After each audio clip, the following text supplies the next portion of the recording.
Thank you, Mr. Chairman, and Secretary McHugh, and especially General Casey, seeing that you're going to retire soon. Thank you so much for your 4 decades of service to the United States Army.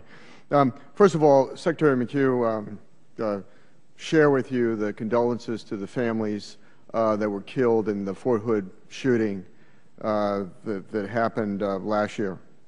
I'm sorry, in November 5th, 2009.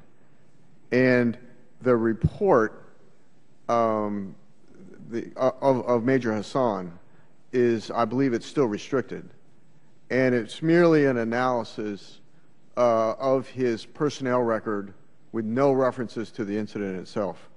And if it is still restricted, I would ask you to make that available to the American people. I think they have a right to know, and I don't see anything relevant to national security nor relevant to the case that's in this report. It is, in fact, embarrassing to the United States Army to have missed so many, I think, cues as to the radicalization of Major Hasan, and I believe that corrective action is being taken in that regard. I certainly hope that it is. Secretary? The release of information is really controlled by the interpretation placed on it by the legal authorities as to the possible effect it might have at this time with respect to public release with the prosecution for the crimes allegedly committed by Nidal Hasan.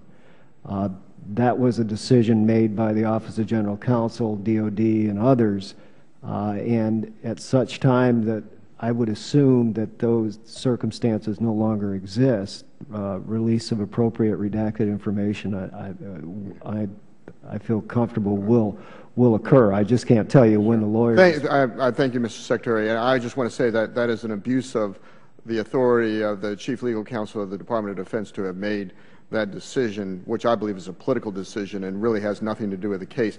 Let me go to a question concerning our, believe we have 4 brigade combat teams still in Europe. And General Casey, I think you were a second lieutenant when I was a private in the United States Army. During the Cold War, and you and I know it's pretty damn cold being on that border, Czechoslovakian West German border, rotating on that border during that period of time in the early 1970s.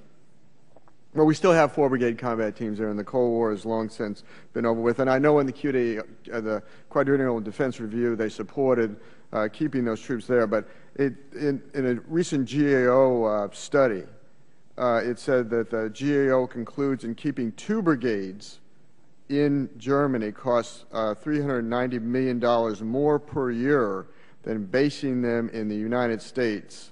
And so I would really ask you to take a look at whether or not we ought to redeploy some of those forces back to the United States. Do you have a response to that? I think, you know, Congressman, this is something the Department of Defense has been working on for a while, and I think they're getting relatively close to making a decision on what, if any, of those forces would return.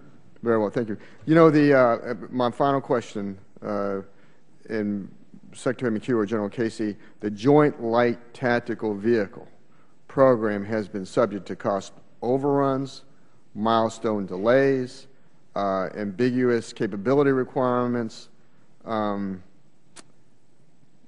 know, I think that right now the projected base unit cost of the JLTV is $300,000 to $400,000 per copy. And you know, and I know, historically these costs will rise over time. What is the future of this program, and how will the Army manage cost increases? What is the long-term ground vehicle strategy for the Army regarding Humvees, MRAPs, and the JLTVs? A big question there. The Army is still committed, and we're still working with the Marine Corps on the development of the JLTV. Your observations about cost overruns is accurate, and it in large measure goes back to what we had discussed earlier in this hearing with respect to unrealistic requirements. I think they've reconfigured that. We do expect a lot out of the JLTV. It shares several hundred requirements with the MATVs, with the mine-resistant MRAPs that we think are performing so magnificently, but it has its own unique aspects as well. We're trying our best to control that, and we look forward to its fielding.